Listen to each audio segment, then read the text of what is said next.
Hey, this is Phil Wickham, and you can hear it all at hereitfirst.com.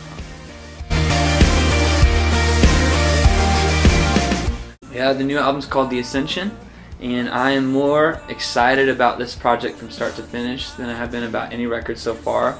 I'm just so thankful for every song. I feel like each one serves a purpose, is there for a reason, and I can't wait to share it with people. The idea of The Ascension comes from the Psalms. So I was reading through the Psalms, and there's a few songs that are through Psalms in the Psalms that are subtitled Songs of Ascent.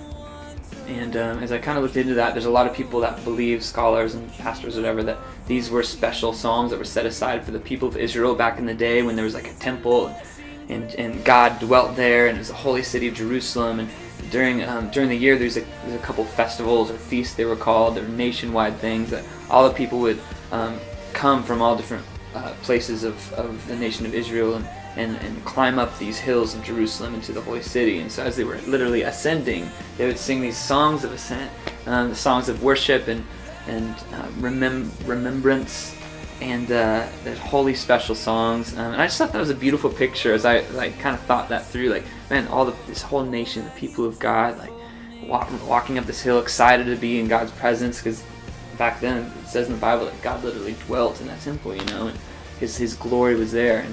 And it just made me start thinking, like, what is a modern song of ascent today, you know? Because no longer is there like a temple to point at to say that's God's glory over there, because what Jesus did on the cross, we are the temple, we are the church, we are His body. And it says when we gather together that God dwells in the praises of His people. And I think that's, since I've been able to lead worship with big and small, just groups of people so many times, I've seen God move in such special ways in those moments, and seen that promise that God would dwell there to be so true.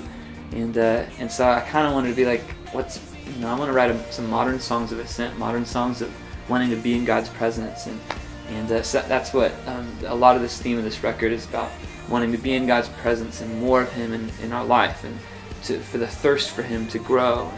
And I think a lot of the songs are like that because of the prayers I was praying for myself, you know. So I think it's so easy to, especially in America today, like it's so easy to think of church as a destination that you go to on Sundays, rather than like a state of being in a community, in a way of life, that we are the church, you know.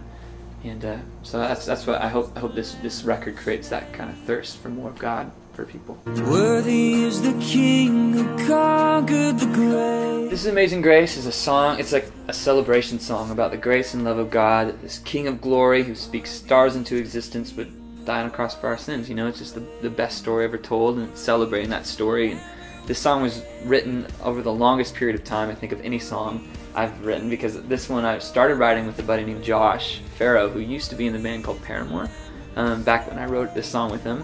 And we got together and wrote the song. This is Amazing Grace. We recorded a really cheap demo version. That demo exchanged hands over the next couple of years. Ended up at this church called Bethel in Reading. And so like 3 years later, I get this email from Jeremy Riddle at Bethel. He's a worship leader there. It says, "Hey, we like this chorus. Can I try to rewrite the verses or the verse lyrics?" And I was like, "Of course you can," you know. And so he sent me a new version of the song, and it was way better than ours. And so it is, over this like 3-year period, the song was written, and it's a very special one to me. It's been awesome singing it with people. But you know what? I feel like the best songs come from me. I think there's like the inspiration part, and then there's like, for a rhyming word, the perspiration part. You know, like I can write songs. If I need to sit down and write a song, I could write it. But I feel like a lot of times maybe some of the same stuff comes out. You know, the stuff that's easy to put, the stuff that rhymes really easily, the love like a dove from above kind of stuff that is easy to put together. But if I wait for those moments that are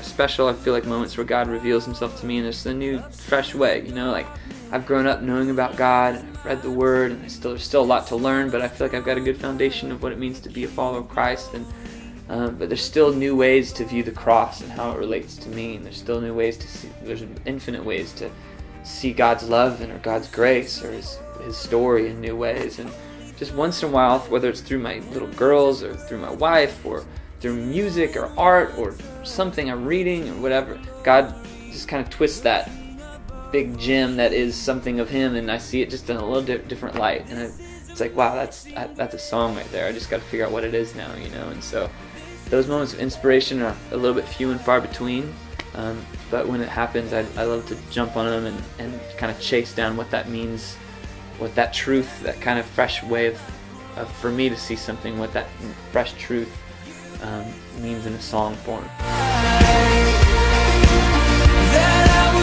Worship leader. If I had to choose one of those three.